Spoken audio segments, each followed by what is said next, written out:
Good morning. I don't have any research to present. I'm the beneficiary of all the research that was done to create the model lighting ordinance. And I come from Minnesota, where right now we have a lot of darkness, and that's why we need a lot of good lighting. The city that I'm from, city of Plymouth, is about 72,000 people. We are about 10 miles west of Minneapolis. And in 2008, we had the distinction of being Money Magazine's best small city in the United States. We have great schools, great neighborhoods, lots of jobs, low crime, and a very active outdoor culture. So you'd think that we would have been right out there wanting to be the first city to develop and implement the model lighting ordinance. Well, that is not what happened, but what did happen is really a much better story. In 2000, Plymouth decided we needed a much better lighting ordinance, and that was to deal with things like this. I love Vision of Glory. And so we, city adopted some new regulations.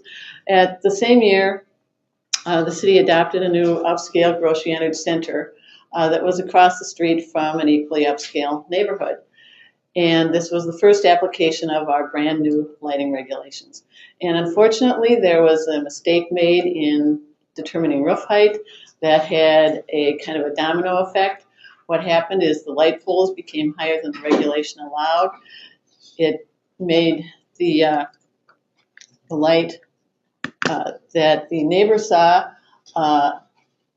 greater than was supposed to occur, and that in turn sent us back to the drawing board to come up with something that worked and took care of that problem. We spent about a year. We had lots of conversations with the angry resident. At the end, we had a public hearing at the Planning Commission. A couple of questions, nobody there, adopted unanimously. But before it went to the City Council, the angry resident, who had done a lot of homework, found out about the Dark Sky Association, the model lighting ordinance, contacted the City Council and said, you know, what you've got really isn't going to do the trick. What you need to do is wait for the model lighting ordinance, which is coming out soon, and adopt that. And actually, that's what the City Council agreed to do. So we came to the model lighting ordinance through a single grassroots. One person who identified a problem and found a solution. So the next chapter in our story is what I call education and tailoring. And the model lighting ordinance was a lot of new information for both the decision makers and for staff. And at the time, there was really a lot of misconception about what constituted good lighting. And so that really called for some education. We needed to be able to get our city decision makers in a position where they were comfortable going in a very new direction. And there was also a lot of technical things that staff was not familiar with. This was way different from what we had done in the past. So I did a little research and found that one of the authors of the model lighting ordinance, Nancy Clanton, would be available to help us. And so we hired her, and kind of the first key element was we had a joint meeting with the Planning Commission and the City Council, and Nancy did kind of a lighting 101 with lots of examples of bad lighting and good lighting, and that the model lighting ordinance would really be able to get the city to be able to produce or get as a result the good lighting. And this actually made all of it come to be very understandable to our council. They felt very comfortable in going in that direction, and that educational piece, that was absolutely key in being able to move forward. The second part of it, though, was, the model is a model, and you have to really make it work for your particular needs and what your hot buttons are. Obviously, pole height was one of ours, and to fit the culture of your city.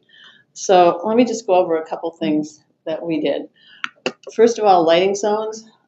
We did it as an overlay. We're very familiar with doing overlays in our city. And we looked first to our comprehensive plan and kind of used that as a place to start. We have just a very few. You see the gray areas. There's a couple down here too.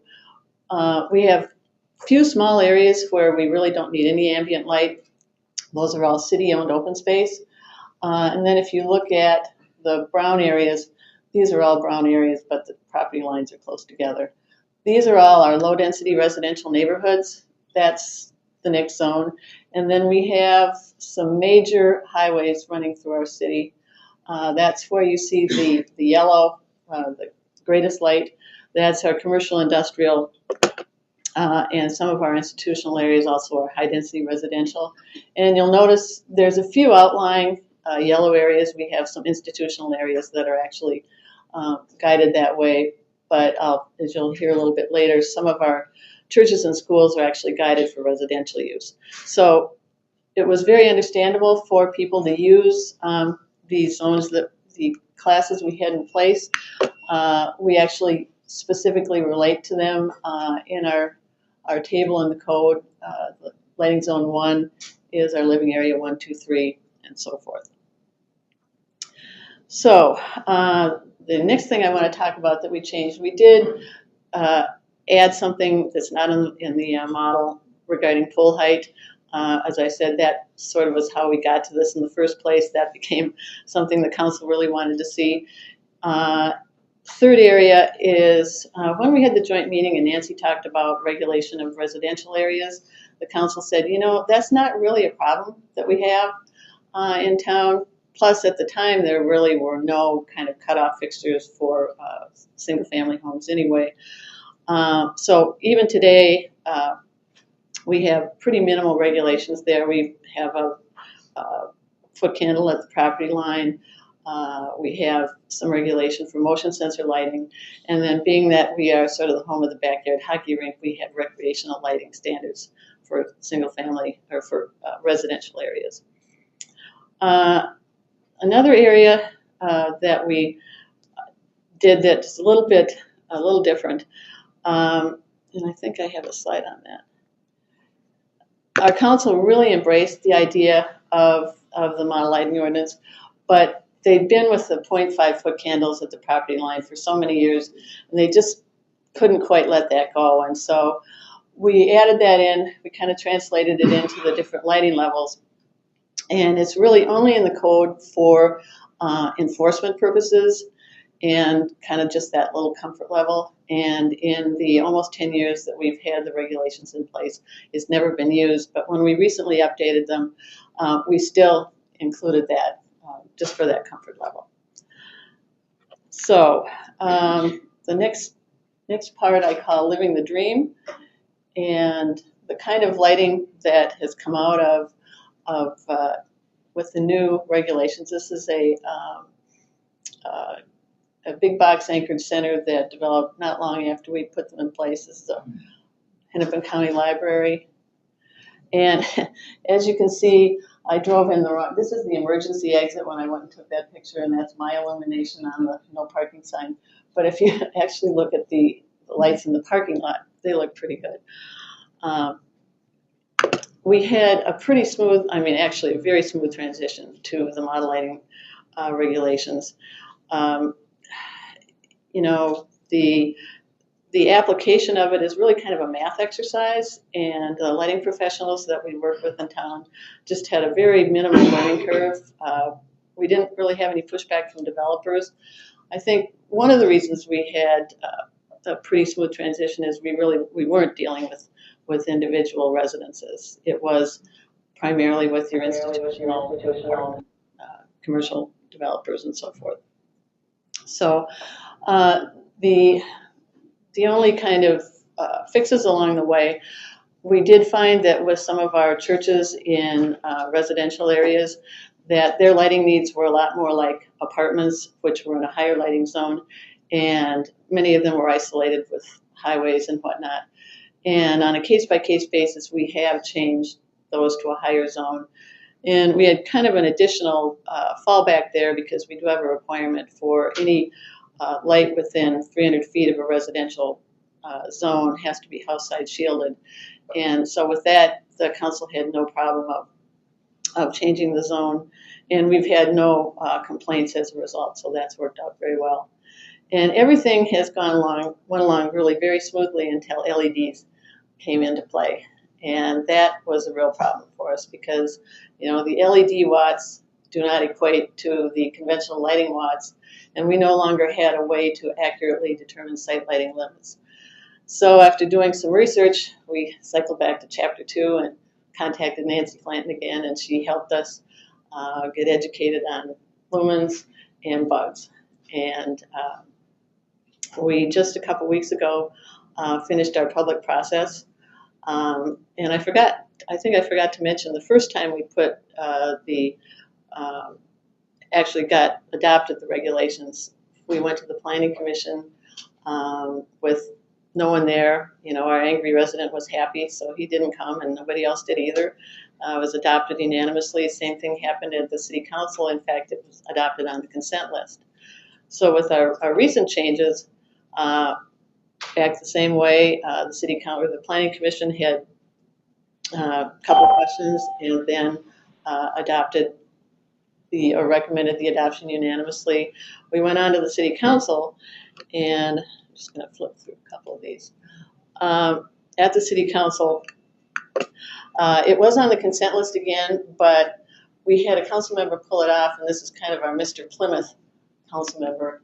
And I pull it because I think it's an important issue environmentally because it deals with outdoor lighting, and it's really a kind of a good news thing from my perspective. It's the city's efforts trying to update its lighting regulations, outdoor lighting regulations, so as to promote and facilitate more efficient lighting throughout the community where lighting is regulated by city ordinance.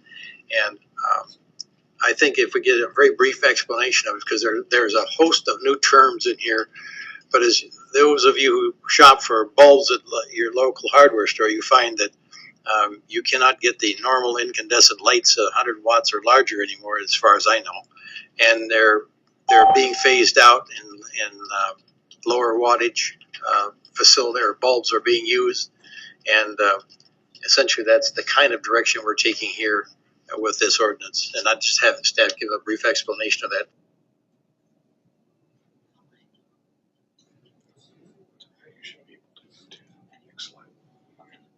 All right.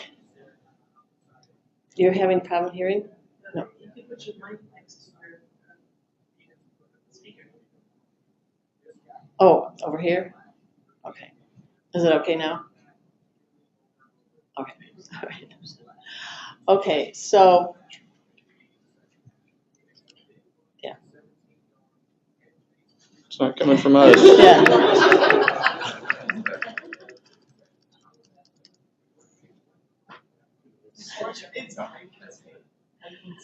Oh, get out. I'm a Twins fan.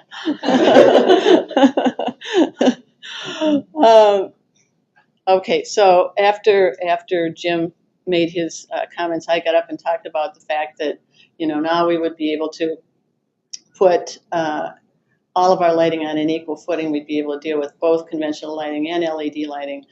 But what I really focused on was the fact that we now had the backlight, uplight, glare as part of the code. And given the fact that off-site lighting is really a big issue, that's how we got to the whole lighting thing in the first place, that this really brings us to the next level of being able to do a better job of that in the city. And I really wanted to emphasize that. Now, there's kind of a good news, bad news that goes with the adoption of the new regulations. And the bad news is here, and unfortunately it doesn't really show how bad it is. We had a major big box anchored center owned by out-of-town folks that were redoing all of their lighting right at the same time we were putting the new regulations in place. They weren't adopted yet, unfortunately, but we knew what they were going to be, and they refused to work with us, and their color temperature was way off the charts, as were their lumens per square foot. But I guess we have that as an example of why we want to have the new regulations in place. The good news side is the first application was a multinational group called McDonald's that had a new facility coming into town, and they brought in their plan, and they were also over in both the color temperature and the lumens per square foot. but I was able to work with their civil engineer, and it was not very difficult to come up with a fixture that actually met the regulations, and by the end of the year, we'll have our first poster child in place. The epilogue to this story is that it's not done. We expect that we will be cycling back as technology continues to change and as the MLO changes along with it. And I just want to say that we're going to use the same thing that we've done in the past. Twice now we've taken the basic MLO and we've added education and we've kind of tailored it to make it ours. And that has really been our simple recipe for success. So the bottom line of that is, this I didn't show earlier. This is in one of our public parks. This is what we had before, and this is what we have now. Thank you.